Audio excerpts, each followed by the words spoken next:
소리의 빛. 이청준 1978년. 이 작품은 이청준의 남도 사람 연작 시리즈 두 번째 작품입니다. 서편제 선악동 나그네와 함께 영화 서편제의 원작이기도 합니다. 주막집은 장흥읍을 아직 10여리쯤 남겨놓고 탐진강 물구보의 한 자락을 끼고 돌아앉아 있었다.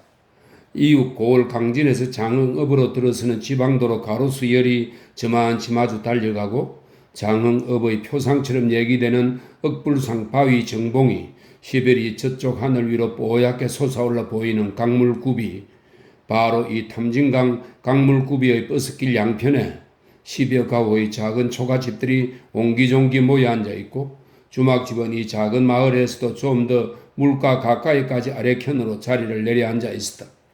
주막이라야 술손이 붐빌 만큼만 길목이 못되고 보니 길을 지나가는 반뜨내기 술손들로는 술청 살림 요량도 제대로 세워나가기 어려운 집이었다. 옥호도 없는 이 산골 주막집 살림은 그러니까 대개 3대째나 대물림을 이어온 이 집 주인 사내 천씨의 전렵술에 의지하는 바가 훨씬 큰 편이었다. 주인 천씨는 나이 30이 넘어서야 읍내 쪽에서 제발로 우연히 길을 찾아든 색시와 하룻밤 동안 신방 비슷한 것을 차려보았을 뿐, 이튿날 새벽에 평생 색시가 되어줄 줄 알았던 여자가 농작 서랍을 몽땅 뒤져 싸들고 주렐랑을 놓아버린 후로는 그의 나이 50을 넘긴 이날 이때까지 평생을 줄창 호라비로 늙어가는 위인이었다. 그 천씨 사내가 아직은 여름, 겨울 가리지 않고 대물림을 받은 전력금답게 강을 열심히 나다녔고, 그 탐진강 전력에서 건져낸 강물고기들을 시별이 바깥 읍내 술가게들에까지 안주감으로 먹여오는 것으로 간신간신 주막 살림을 요량해 오는 터였다. 그런 주막이었다. 이 주막집에 좀 이상한 여자가 있었다. 주인 사내 천씨가 강으로 나가고 나면 술청이를 대신 맡아 손님도 맡고 술시중도 들곤 하는 이를테면 주목격인 여인이었다. 나이 한 30쯤 나보이는 장님색시였다. 눈을 못 보는 깐으로는 술청일이 완전히 손에 익어 있어 별다른 불편을 느끼는 것 같진 않았지만, 하여튼 이런 궁벽한 주막집에 그나마도 하필 장님색시를 술청 주무로 들여앉힌 데에는 어딘지 좀 심상찮은 사연이 있음직했다. 하지만 그 장님색시나 주인 사내 사이에선 이렇다 할 사연 같은 것이 알려진 바가 거의 없었다. 눈이 멀어 도망길 같은 건 엄두도 못 낼 거라 믿는 늙은 호라비 천씨가 여자를 슬그머니 제 색시로 주저앉히고 싶어 그랬는지도 모른다는 소리도 있었지만, 여자가 주막에 온 지도 그럭저럭 10년을 헤아리게 된 이날까지 별반 그럴 만한 낌새가 엿보이지 않는 걸 보면 그런 것도 결코 아닌 것 같았다. 주인 사내 천씨가 애초에 여자를 못 볼 고자라거나 어쩌니 하는 불확실한 소문들만 이웃간에 가끔 떠돌다 말곤 할 뿐이었다. 주막 주인 천씨나 장님 색시 쪽은 그 작은 마을 안의 끄림칙한 소문들마저 전혀 아랑곳을 하지 않으려 했다. 여자는 누구한테나 자기 신상에 관한 일로는 입을 열어 보인 일이 없었고, 천씨 사내도 여인의 일에는 거의 밤벙어리나 다름없는 행세였다. 마을 사람들과는 얼굴을 대하기조차 두려운 듯 사내는 날만 새면 하루 종일 혼자서 강물을 오르내리면서 지냈고, 여자는 여자대로 혼자서 말없이 술손을 맞고 보내는 일이 아니면 가끔가다 그 술청 마루 끝 벽발 속으로 나와 앉아 보이지도 않는 눈길을 들판 건너 먼 사늘이께로 내던진 채 끊임없이 무엇을 기다리는 듯한 모습을 하고 있는 게 고작이었다. 다만 해가 져서 주인 천씨가 강물에서 돌아오고 더 이상 술손을 기다릴 일이 없을 만큼 밤이 한참 깊고 나면 이 조그만 주막집 구석방 한 모퉁이에서 여자의 놀랍도록 구성진 남도 노랫가락이 흘러나올 때가 종종 있었다. 하지만 밤이 그쯤 깊고 나면 이웃의 10여 가오 마을 사람들은 이미 잠이 들어버렸거나 잠이 들지 않은 사람이라도 거리가 좀 떨어진 주막에서 흘러나오는 소리엔 귀가 잘 닿을 수 없는 형편이었다. 아니, 어쩌다 밤늦게 주막길을 지나다 소리를 들은 사람이 몇몇쯤 있었다고 해도 그들 역시 그 소리를 아마 여자를 품을 수 없는 고자 주인놈의 회귀한 밤놀이쯤 되는 게라고 고개를 잠시 갸우뚱거려 보았을 뿐 여자의 소리를 별로 귀담아 들을 줄은 몰랐을 터였다. 임자년 한 해가 다 저물어 가던 늦가을의 어느 날 저녁 무렵 인근에서는 전혀 낯이 익지 않은 외지 손님 하나가 이 주막을 찾아들었다. 초가집 울타리 너머로 탐스럽게 휘어뻗은 늦가을의 서리 감나무라도 구경하듯 차도 타지 않고 읍내 쪽에서 터벅터벅 버스길을 걸어 들어온 사내는 어딘지 피곤기 같은 것이 짙게 어려 있어 잘해야 40줄을 갓 올랐었을 그의 나이가 50살도 더 넘어 보일 만큼 주연스런 인상이었다. 서울에서 무슨 한약재 수집을 위해 전국 방방곡곡을 헤매 다니노라는 사내는 그러나 결코 그 한약재 수소문을 위해 이 마을 주막을 찾은 것 같지 않았다. 마을로 들어서선 동네 사람 누구한테도 약재에 대한 이야기를 꺼내보기는커녕 길 안내 한마디 물은 일 없이 단걸음에 곧장 주막을 찾아들어 버린 것이다. 그리고 아마 주막을 찾아들 때부터 이미 이곳에서 하룻밤을 묵을 작정이었던 듯 주근주근 한가한 취기를 도덕하기 시작했다. 게다가 알 수 없는 것은 그 눈먼 주막집 여자에 대한 사내의 태도였다. 그는 처음 술손을 맞는 주막 여자가 누님은 장님인 것을 알고서도 조금도 이상해하거나 끄림칙스러워하는 눈치를 안 보였다. 오히려 미리 그런 사실을 알고 있었거나 아니라면 그 눈먼 여자의 조용하고 침착한 거동거지로 하여 오히려 어떤 나른한 안도감 같은 걸 느끼고 있는 듯한 그런 차분한 표정이었다. 사내는 그저 무심결인 듯 여자의 옆 얼굴을 잠깐씩 스쳐볼 뿐 여기서는 이제 아무것도 조급해야 할 일이 없다는 듯 주근주근 술책마루에 걸터앉아 술잔만 비워내고 있었다. 사내에게 알 수 없는 것은 그뿐만이 아니었다. 어떻게 오늘 밤엔 자네 소리나 몇 대목 해줄 수 없겠는가? 저녁 참이 훨씬 지나고 쓰였다.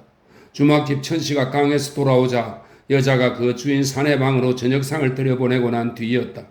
싸늘한 가을밤 한기를 피해 이번에는 여자의 방 안으로 아주 술자리를 옮겨 앉은 사내가 뜻밖의 주문을 건넸다.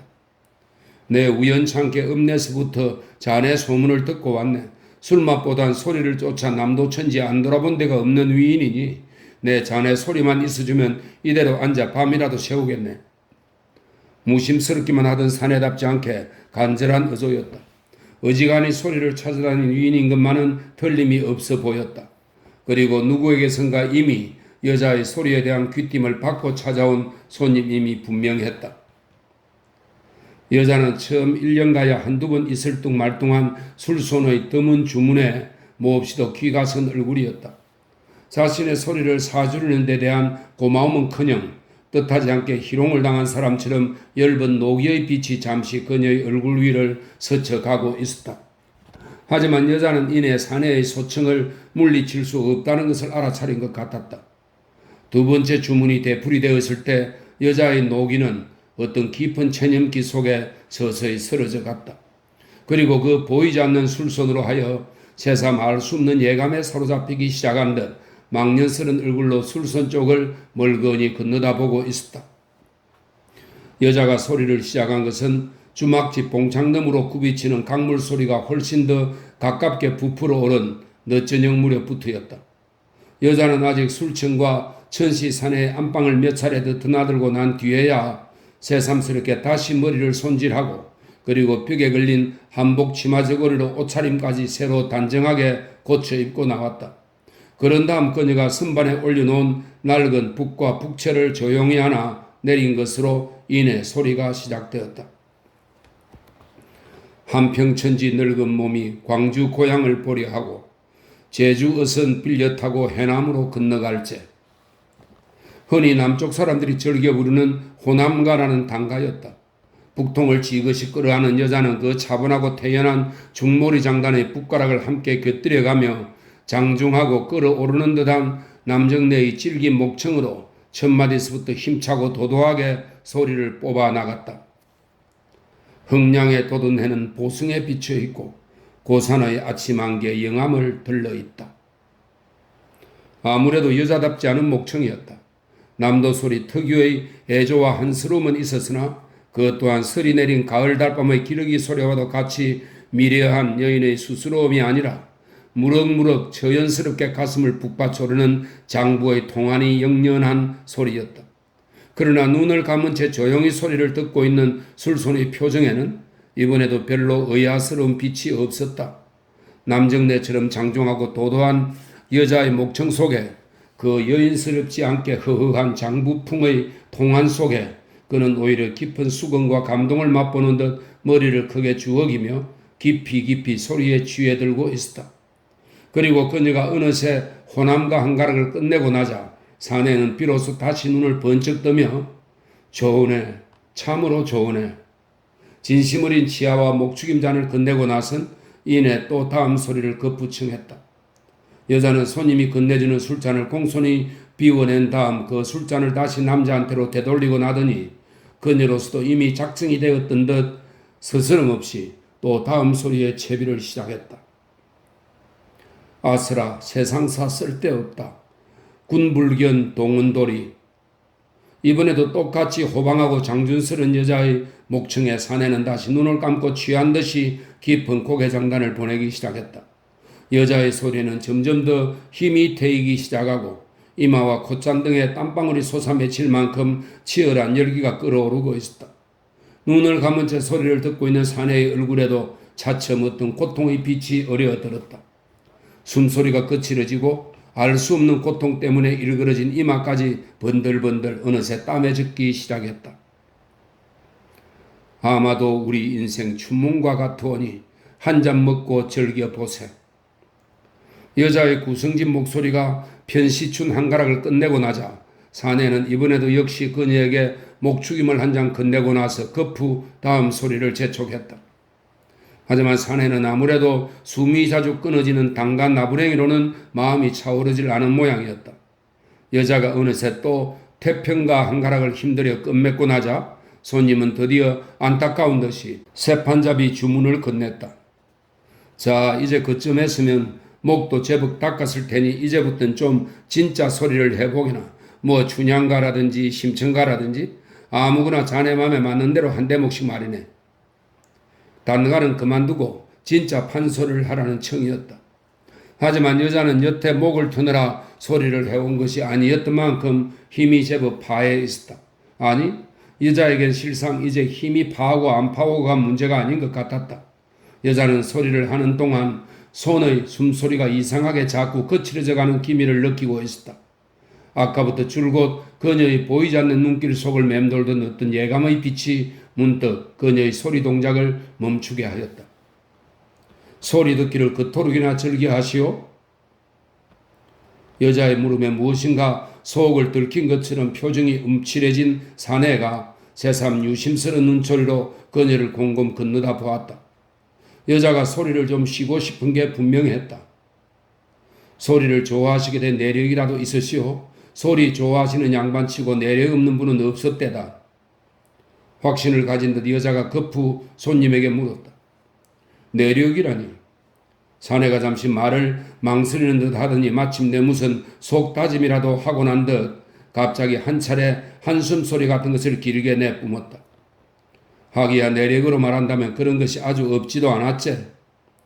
그러고는 한숨을 토해낼 때의 망연스러운 표정만큼이나 허허한 목소리로 천천히 입을 떼기 시작했다. 내력이 있었지. 나이 40이 넘었도록 아직 이 흉한 꼴을 하고 남도천지 소리를 찾아 안 가본 데가 없는 몸이라네. 하지만 오늘 밤 자네 소리를 만나고 보니 후회를 안 해도 좋았을 세월이었네. 들을 만한 데도 없이 천하기만 한 제 소리요. 여자가 짐짓 겸손해하였다. 그러나 사내는 희미한 웃음기 속에 고개를 가로저었다. 아닐세.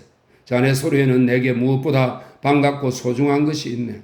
소리보다도 나는 그 소리 속에서 그것을 만나러 이 세월을 허송하고 다녔을지도 모르는 소중스러운 것이 말이네. 그것이 무엇이오? 손님한테 그토록 소중한 것이 무엇이오? 눈먼 여자의 표정이 점점 초조하고 안타깝게 변해갔다. 자네가 정 듣고 싶다면 내 말을 해줌세. 사내가 천천히 그 소중스러운 것의 내력을 말하기 시작했다. 그것은 그가 어렸을 때 잃었거나 나이를 먹어가면서 잃어가고 있던 어떤 뜨거운 햇덩이에 대한 기억이었다. 소리를 들을 때마다 그의 머리 위에 이글이글 불타오르는 뜨거운 여름 햇덩이가 있었다.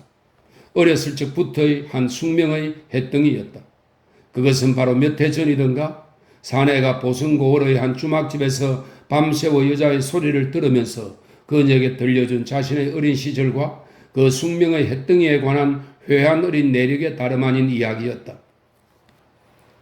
파도비늘 반짝이는 바다가 내려다 보이는 해변과 언덕밭의 한 모퉁이, 그 언덕밭 한 모퉁이에 누군지 주인을 알 수 없는 해묵은 무덤이 하나 누워 있었고 소녀는 언제나 그 무덤과 잔디밭에 허리고삐가 매어 놀고 있었다.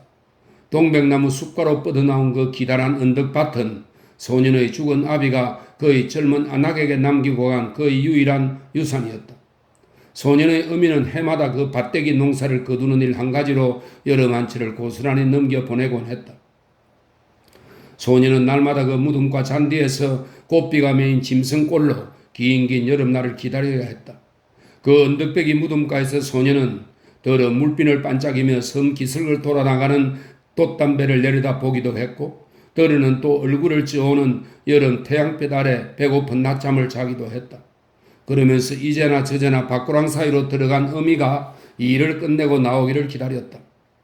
여름마다 콩이 아니면 콩과 수수를 함께 섞어 심은 밭고랑 사이를 타고 들어간 어미는 소년의 그런 기다림 따위는 아랑곳이 없었다. 물결 위를 떠도는 부표처럼 가물가물 콩밭 사이를 오락가락하면서 하루 종일 그 노래소리도 같고 웃음소리도 같은 이상스러운 콧소리 같은 것을 웅얼거리고 있었다. 어미의 웅웅거리는 노래가락 소리만이 진종일 소년의 곁을 서서히 멀어져 갔다간 다시 가까워져 오고 가까워졌다간 어느 틈엔가 다시 까마득하게 멀어져 가곤 할 뿐이었다. 그러던 어느 날 하루는 그 바다가 내려다 보이는 떼기 밭가로에서 뒷산을 넘어가는 고갯길 근처에서 이상스러운 노래가락 소리가 들려오기 시작했다. 밭두른 길을 지나 뒷산으로 들어가는 푸나무꾼 같은 사람들에게서 자주 듣던 소리였다.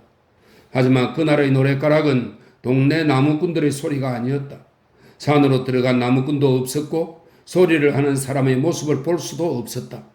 산을 휩싸고 있는 녹음 속 어디선가 하루 종일 노래소리만 들려왔다. 나중에 알게 된 일이지만 그것은 이날 처음으로 그 산고개를 넘어 마을로 들어오던 어떤 낯선 노래꾼의 소리였다. 어쨌거나 그날 그 모습을 볼 수 없는 노래소리는 진종일 해가 지나도록 숲속에서 흘러나왔고 그러자 한 가지 이상한 일이 일어났다. 밭고랑만 들었으면 우우우 그 노래소리도 같고 울음소리도 같은 어미의 이상스러운 웅얼거림이 이날따라 그 산소리의 화답이라도 보내듯 더욱더 분명하고 극성스럽게 떠돌아 번지기 시작한 것이다. 그러면서 어미는 뜨거운 햇빛 아래 하루 종일 가물가물 밭 이랑 사이를 가고 또 오갔다. 그리고 마침내 산봉우리 너머로 뉘엿뉘엿 햇덩이가 떨어지고 거뭇한 저녁 어스름이 서서히 산 기슭을 덮어 내려오기 시작하자 진종일 녹음 속에 숨어있던 노래소리가 비로소 뱀처럼 은밀스럽게 산 어스름을 함께 타고 내려왔다. 그리고 그 뱀이 먹이를 덮치듯이 아직도 가물가물 밭고랑 사이를 떠돌고 있는 소년의 어미를 후다닥 덮쳐버렸다. 그런 일이 있고 난 뒤부터 그날의 소리는 아주 소년의 마을로 들어와 어느 집 문간방에 둥지를 틀고 살게 되었으며 동네 안에 둥지를 틀고 들어앉게 된 소리의 남자는 날만 밝으면 언제나 그 언덕밭 뒷산의 녹음 속으로 숨어 들어가 진종일 지겹도록 산울림만 지어내리곤 하였다. 사람의 모습은 보이지 않고 녹음이 소리를 숨기고 사는 양한 소리였다. 밭고랑 사이를 오가는 여인네의 그 괴상스러운 노래가락 소리도 날이 갈수록 점점 극성스러워져 갔다. 소녀는 여전히 그 무덤과 잔디에서 진종일 계속되는 노래가락 소리를 들어야 했고 소리를 들으면서 허기에 지친 잠을 자거나 소리를 들으면서 그 잠을 다시 깨야 했다. 잠을 자거나 잠을 깨거나 소년의 귓가에서 노래소리가 떠돌았고 소년의 머리 위에는 언제나 그 이글이글 불타오르는 뜨거운 햇덩이가 걸려 있었다. 소리는 얼굴이 없었으되 소년의 기억 속엔 그 머리 위에 이글거리던 햇덩이보다도 분명한 소리의 얼굴이 있을 수 없었다. 그리고 언제나 뜨겁게 불타고 있던 그 햇덩이야말로 그날의 소년이 숙명처럼 아직 그것을 찾아 헤매 다니고 있는 그 자신의 운명의 얼굴이었다. 그러니까 소년이 그 소리의 진짜 모습을 자신의 눈으로 똑똑히 보게 된 것은 그의 의미가 어느 날 밤 뜻하지 않은 소동 끝에 호련 저승길로 떠나가 버리고 난 다음 날 아침의 일이었다. 소리가 마을로 들어서던 그 한여름이 지나가고 해가 훌쩍 뒤바뀌고 난 이듬해 이른 여름의 어느 날 밤, 소년의 어미는 땅덩이가 꺼져 내려앉는 듯한 길고도 무서운 복통 끝에 흡사 피 속에서 쏟아내듯 작은 살덩이 계집아이 형상 하나를 낳아놓고는 그날 새벽으로 그만 영영 눈을 감아버린 것이다. 그리고 그런 일이 있은 다음날 아침에야 비로소 소리의 사내가 그 후줄근한 모습을 드러내며 소년의 집 살인문을 들어서던 것이었다. 일이 그렇게 되고 보니 그 소리를 하던 남자, 그러니까 내게 남아 의붓 아버지가 되었을 뻔한 그 사내는 이제 더 이상 얼굴을 들고 살아갈 수가 없게 됐지. 그래서 끝내는 어미 되는 사람의 무덤을 만든 뒤에 그 길로 곧 핏덩이를 싸들고 마을을 떠나고 말았다네. 사내는 이제 남의 얘기라도 하듯이 담담한 얼굴이 되어 이야기를 끝맺어 가고 있었다. 하지만 소녀는 아직도 그때의 그 사내의 얼굴이 소리의 진짜 얼굴이라고는 생각하지 않았다. 소년에겐 여전히 그 뜨거운 햇덩이가 소리의 진짜 얼굴로 남아있었다. 나이가 들어가도 마찬가지였다. 사정이 달라져 버린 소리의 사내가 핏덩이 같은 갓난애와 소년을 데리고 이골 저골로 소리를 하며 밥구구를 다니고 있을 때도 소리의 진짜 얼굴은 언제나 그 뜨겁게 이글거리는 햇덩이 쪽이었다. 괴롭고 고통스러운 얼굴이었다. 하지만 어떻게 된 심판인지 사내는 그 고통스러운 소리의 얼굴을 버리고 살 수가 없었다. 머리 위에 햇덩이가 뜨겁게 불타고 있지 않으면 그의 육신과 영혼이 속절없이 맥을 놓고 늘어졌다.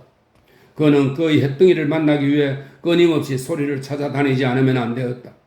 그런 식으로 이날 이때까지 반생을 지니온 숙명의 태양이요 소리의 얼굴이었다.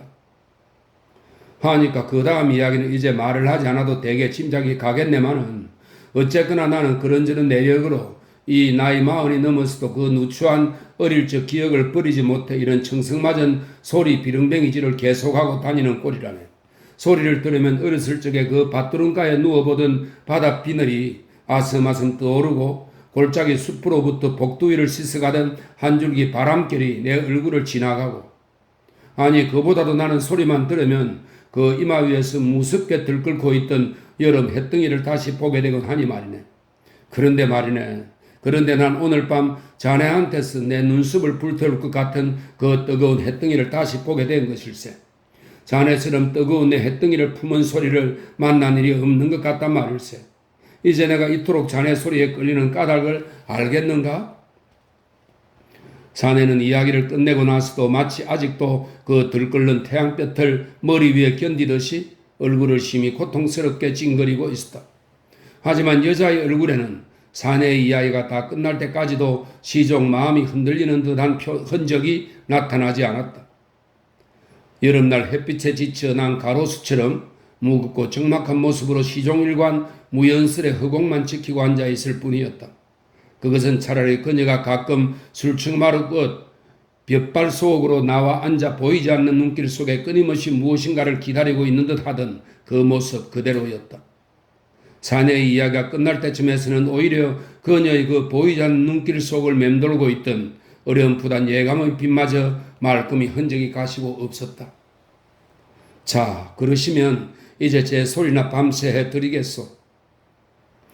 여자가 이었고 뭔가 사내를 달래듯한 목소리로 말하면서 자리를 고쳐 앉았다. 그리고는 지금까지 그녀 앞에 앉고 있던 북통과 장단막대를 말없이 사내 앞으로 밀어놓았다. 소리를 청해 들을 양이면 이제부터는 장단을 좀 잡아달라는 신용이었다. 소리를 청해 들을 만한 사람에겐 흔히 해온 일이었다. 여자는 을에 손님의 솜씨를 믿는 얼굴이었다. 여자의 갑작스러운 주문에 이번에는 오히려 사내 쪽이 뜻밖인 모양이었다. 여자가 밀어보낸 북통을 앞에 한 사내의 눈길엔 졸지에 일을 당하여 당황해하는 빛이 역력했다. 하지만 그 보이지 않는 여자의 눈길은 거의 일방적으로 손님을 강요해오고 있는 시기였다.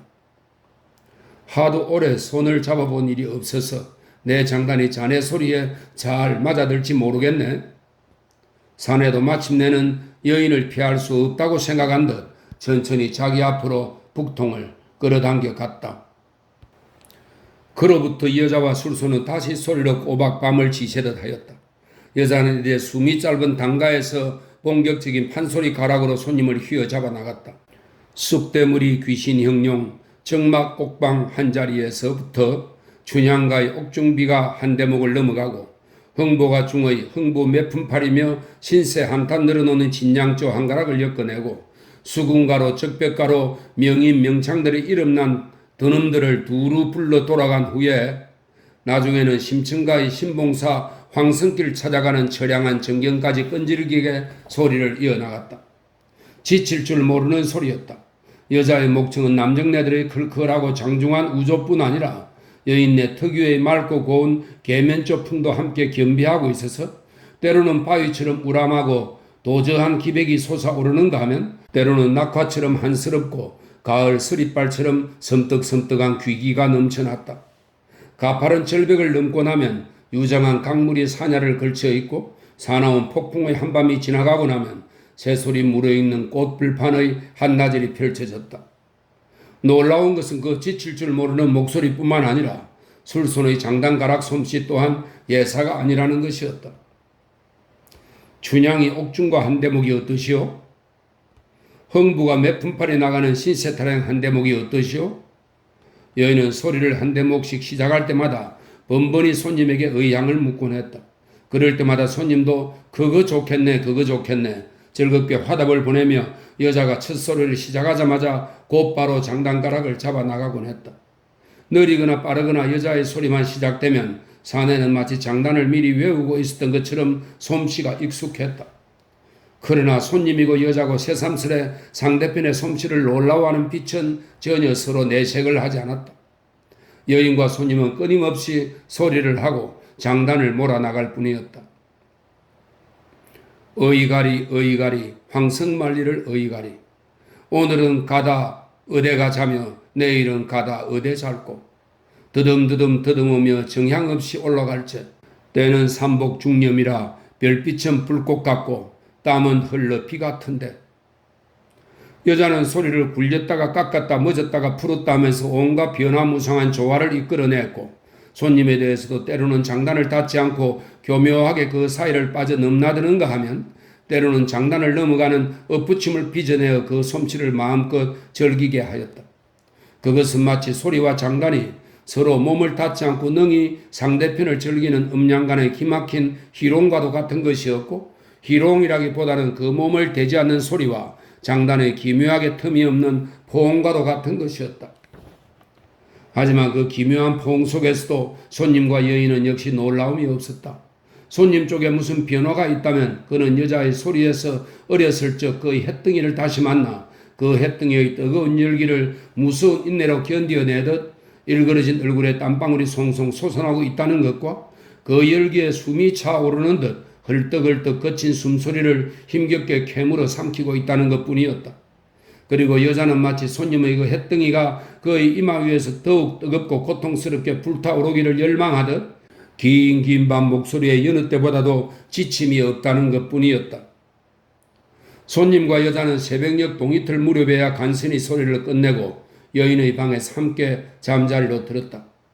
소리를 좋아하는 술선 중엔 가끔 잠자리까지도 여인과 함께하기를 원해오는 수가 있었고 그런 밤 여자가 손님과 잠자리를 함께하는 것을 주인 사내 천시마저 그리 불결스러워하는 눈치를 보이지 않았다. 손님 쪽도 그렇고 여자 쪽도 그렇고 소리가 끝났을 때 두 사람은 그래야 할 사람들처럼 그러기를 미리 작정해둔 사람들처럼 아무 말이나 스스럼없이 한 방에다 나란히 잠자리를 펴고던 것이다. 그리고 아침날이 밝았을 때 손님은 또 그러기로 되어 있었던 것처럼 말도 없이 슬그머니 주막을 떠나버리고 없었다. 사람이 떠나가버린 빈 잠자리가 자리를 들 때 한 가지로 고스란했다. 잠을 깨고 난 여자가 손님의 빈 잠자리를 쓰다듬듯 정성스레 켜 올리고 나서 천천히 혼자 방문을 열고 밖으로 나왔다. 문 밖엔 이미 술층마루까지 기어 올라온 아침 햇발 속에 주인 천씨가 그녀를 기다리고 앉아 있었다.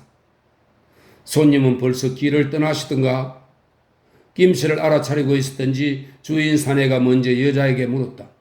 여자는 그 보이지 않는 눈길로 들판 건너 먼 사늘이 쪽을 더듬으며 무심스레 내뱉었다. 거리 되었소. 오라비는 말도 없이 혼자서 떠나셨소. 오라비라? 간밤의 그 손님이 말인가? 여인의 대꾸에 천시 사내가 갑자기 걱정스러운 얼굴로 다시 물었다. 하지만 여자의 얼굴에는 아직도 전혀 마음이 흔들리는 기색이라고는 없었다. 그렇답니다. 간밤엔째 오라비를 만났더랍니다. 주인 사내는 비로소 무언가 짐작이 간다는 듯 고개를 한 차례 크게 끄덕이고 나서 다시 질문의 꼬리를 이었다. 하기야 나도 간밤부터 무언가 심상치 않은 느낌이 없지 않았다네. 하지만 자네는 여태까지 한 번도 오라비 이야기를 한 일이 없었는데?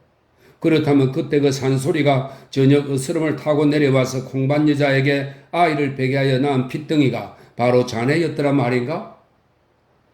천시 사내는 간밤 동안 두 사람의 이야기를 엿들은 자신을 숨기려 하지 않고 서슴없이 물었다. 그렇답니다. 여자가 다시 분명하게 대답했다. 사내 앞에서는 이제 아무것도 이야기를 숨길 필요가 없다는 시기였다. 하지만 오라비는 어젯밤 일부러 그 핏덩이가 계집아이였다는 말씀은 참아버렸었어. 그 소리꾼 노인이 어린 핏덩이를 쌓안고 마을을 떠날 때 어린 당신도 길을 함께하고 있던 일까지. 오라비는 제 기억이 안 닿을 만한 일만 말하시고 기억이 살아있는 뒷날 일은 입을 덮고 마시더이다. 하지만 저 알고 있었더랍니다. 그러고 나서 여자는 그녀가 기억할 수 있는 옛날 일 몇 대목을 사내 앞에 조용히 털어놓았다. 소리꾼 아비는 나어린 오누이를 앞세우고 이 마을 저 마을 소리로 끼니를 빌고 떠돌아 다녔더라고 했다. 그러면서 아비는 철도 들기 전의 두 어린 것들에게 소리를 시키는 것이 소원이었던지 틈만 나면 성화가 대단했댔다. 산길을 가다 고갯마루 같은 곳에 다리를 쉬고 앉아 있을 때나 어느 마을 사랑채의 흙강 같은 골방 속에 들어앉아 지낼 때나 아비는 한사코 어린 것들에게 소리를 배우지로 애를 쓰고 있었다 했다. 하지만 오라비는 웬 고집으로 끝끝내 소리를 하지 않으려 했고 어린 그녀만이 무슨 재간이 좀 뻗쳤던지 세월 따라 조금씩 소리를 익혀가고 있었다고 했다. 그리하여 아비는 마침내 그녀에게만 소리를 하게 했고 소리를 싫어하는 오라비에게는 북장단을 익히게 하여 제 누이의 소리를 짚어나가게 했다는 것이다. 아비 소리꾼이 데리고 다니는 오누이의 소리 솜씨는 한동안 시골 마을 사람들의 얘기거리가 되곤 할 정도가 되었다. 하지만 오라비는 끝내 그 북채잡이조차도 따르기가 싫었던 모양이다. 어느 해 가을날인가 인적 드문 산길을 지나가던 아비가 통곡이라도 하듯 두 다리를 벌리고 앉아 수군과 한 대목을 자연스럽게 뽑아 넘기고 나서 기운이 파에 들어누워 있을 때 오라비는 용변이나 보러 가듯 숲속으로 들어가고 나서 영영 다시 모습을 나타내지 않고 말았다는 것이다. 오라비가 가고 난 후 노인네는 아마 딸려맞아 도망질을 칠까봐 겁이 나지 않았겠소. 그래 아비는 딸의 눈을 멀게 한 거랍니다. 여자는 비로소 한숨 섞인 음성으로 눈이 멀게 된 사연을 털어놓고 있었다. 하지만 눈을 죽이고 나니까 그 죽은 눈빛이 다시 목청으로 살아났던지 그녀의 소리는 윤택해지고 그 덕분에 부녀는 오라비가 곁을 떠나고 난 다음에도 힘들이지 않고 이곳 저곳로 구글 유랑을 계속해 다닐 수 있었다고 했다. 그리고 그럭저럭 환갑길에 들어선 노인이 어느 겨울날 저녁 보성 고을 근처한 흙강 같은 빈집에서 피를 토하며 마지막 숨을 거두게 되었을 때 아비는 비로소 그녀가 모르고 있던 몇 가지 비밀, 그녀와 그녀의 달아난 오라비 사이의 어정쩡한 일륜관계하며 잠든 딸에게 청강수를 찍어 넣어 그녀의 눈을 멀게 한 비정스런 아비의 업과들을 눈물로 사죄하고 갔다는 것이다. 하지만 자네한테 오라비가 있었다 해도 어젯밤 손님이 그때의 오라비라고 장담을 할 수는 없지 않은가. 보아하니 자네가 손님이나 양쪽 다 그런 일은 입에도 올리지 않았던 것 같은데 말이네. 묵묵히 이야기를 듣고 있던 주인 천씨가 아직도 걱정스러운 얼굴로 물었다. 하지만 여자는 전혀 목소리가 흐트러지는 기색이 없었다. 오라비가 아닌가 싶은 생각은 벌써 손님을 처음 대했을 때부터 들기 시작했소. 손님이 소리를 찾아가 다니게 된 내력을 말했을 때는 다시 의심할 여지도 없었고요. 하지만 정말 오라버니 소리가 목에까지 솟아오를 뻔한 것은 북채를 손님께 내어드리고 나서 제 소리가 오라비의 장단을 만났을 때였답니다. 오라비의 솜씨는 옛날의 제 아비 되는 노인의 솜씨 그대로였소. 그렇다면 자네 오라비라는 사람도 그땐 자네를 알아보고 있었을 게 아닌가? 알아보았겠지요. 절 알고 여기까지 길을 찾아오신 건지도 모르고요. 모르고 오셨더라도 그 양반 장난을 놀아나가면서는 분명히 알고 계셨을 것이요. 그렇다면 글쎄, 자네를 알아보고도 오라비는 어째서 끝내 오라비라는 소리 한마디 못해보고 그렇게 흠앙이 길을 떠나가고 말았단 말인가? 그것은 아마 오라비가 또 나를 죽이고 싶었기 때문이었을 것이요. 오라비가 자네를 죽이고 싶어 하다니? 사내의 두 눈이 다시 크게 벌어졌다. 노인네가 돌아가시기 전에 제게 말씀하신 것이 또 한 가지 있었답니다. 당신은 늘 소리를 할 때 오라비 눈에 살기가 도는 것을 보았더라고요. 당신이 소리를 하면 오라비는 이상스럽게 눈빛이 뜨거워지면서 당신을 해치고 싶어 못 견뎌 하더랍니다. 오라비가 싫은 짓을 참아가면서도 의붓아비를 따라다닌 것은 그 불쌍한 노인네가 당신의 어머니를 죽인 거라 작심하고 어미의 원수를 갚기 위해서였을 거랍니다. 노인네는 그걸 알고 있었기 때문에 어서 원수를 갚으라고 오라비 앞에 더욱 힘이 뻗치게 목청을 도도대곤 하셨더라고요. 하지만 오라비는 결국 원수를 갚기는커녕 당신 편에서 먼저 노인의 소리를 못 이기고 도망을 치고 말았다는 말씀이었지요. 그런데 어젯밤엔 저도 소리를 하면서 오라비한테서 그런 살기가 완연하게 느껴져 오더구만요. 오라비는 그걸 무슨 햇등이 같은 거라고 말씀하셨지만 그게 바로 살기였을 게라요. 오라비가 그 햇등이 때문에 이마가 뜨거울 때 당신은 그 살기가 일고 있었던 것이요. 자네는 그럼 오라비한테서 그런 살기를 느끼면서도 무슨 정성으로 밤새 그리 목청을 뽑았던가? 오라비 살기가 부풀어 끝장이라도 나고 싶었던가 말이네. 그리고 또 자네 오라비란 사람도 그런 살기가 돌았다면 어째서 끝내 자네를 해치지 못하고 말도 없이 문을 나갔겠는가 말이네. 그야 오라비는 옛날에도 노인을 해치지 못했지요. 노인을 해치고 싶어 했다 뿐 소리 때문에 외려 당신 쪽에서 몸을 피해 달아날 위인이었다지 않습니까? 오라버니는 제 소리에 살기가 일었을지는 모르지만 제 소리 때문에 또 당신 쪽에서 먼저 몸을 피해 가신 것입니다. 그걸 자네 오라비도 알았을까? 오라비한테도 자네가 그토록 자기를 알아보고 있는 눈치를 말이네. 소리가 어우러져 나가면서 오라버니도 좋게 그것을 알고 있었을 것이요. 틈을 주지 않고 무르대던 사내가 마침내 입을 다물었다. 그러자 이번에는 여자 자신이 묻기도 전에 속절없는 목소리로 혼자서 말을 이어갔다. 오라비가 한 것은 그것만도 아니었을 것이요. 오라비는 제가 어떻게 눈을 잃게 되었는지 그런 곡절조차 묻질 않았으니까요. 오라비는 그걸 묻지 않아도 벌써 알고 계셨던 거랍니다. 소리를 하거나 소리를 들을 줄 아는 사람은 그걸 아는 법이니까요. 어르신네가 12년 동안이나 절 곁에 두고 계시면서도 여태까지 제 신상에 대한 내력은 아무것도 무리를 하지 않고 계신 것 한 가지로 말씀이요. 하기야 자네 소리를 들으면 자네라는 사람을 물어보지 않아도 속을 다 알 수가 있었던 건 사실이제. 주인 사내가 다시 용기를 얻은 듯 그러나 이번에는 그 자신 무언가 장년스러운 감회에 사로잡힌 듯 적막한 목소리로 떠듬거리고 있었다. 난 자네 오라비처럼은 소리를 모르지만 그래도 자네 소리에 서린 깊은 정안을 만나고 보면 자네가 겪어온 반생의 사연을 눈으로 보는 듯 했다네. 눈이 멀게 된 사연도 자네의 한을 보면 알 수 있고 자네가 살아온 험난스러운 반생의 내력도 자네의 한을 보면 저절로 다 알아볼 수가 있더란 말이네. 그러고 나서 사내는 이제 여자의 아픈 마음을 달래기라도 하듯 한결 더 부드럽고 가라앉은 목소리로 자신있게 찌끄려대기 시작했다. 그러고 보면 아마 자네 오라비라는 사람이 그렇게 가버린 것도 자네의 한을 다치지 않으려는 것이 아니었는가 싶네. 사람들 중엔 때로 자기 한 덩어리를 지니고 그것을 소중하게 아끼면서 그 한 덩어리를 조금씩 갈아 마시면서 살아가는 위원들이 있는 듯 싶네 그래야. 자네가 그렇고 내가 그렇고 알고 보면 자네 오라비라는 사람도 아마 그 길에서 그리 먼데 있는 사람은 아닐 걸세. 그런 사람들한테는 그 한이라는 것이 되려 한 세상 살아가는 힘이 되고 양식이 되는 폭 아니었는가. 그 한 덩어리를 원망할 것 없을 것 같네.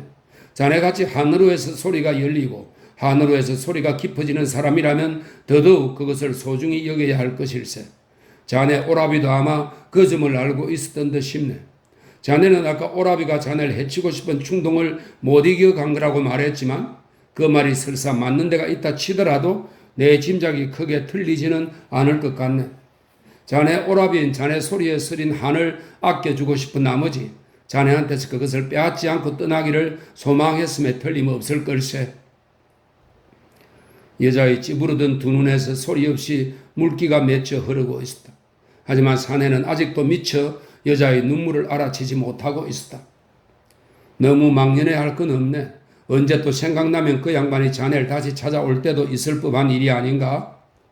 사내가 다시 간절한 목소리로 여자를 위로하려고 했다. 하지만 여자는 조용히 고개를 가로젓고 있었다. 그렇게는 아니 될 줄 싶소.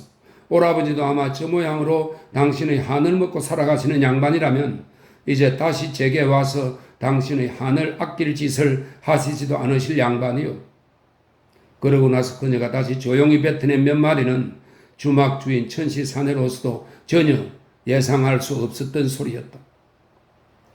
오라버니가 여기까지 다시 절 찾아온다고 해도 우리 남매는 이제 이것으로 두 번 다시 상면을 할 수도 없는 처지고요.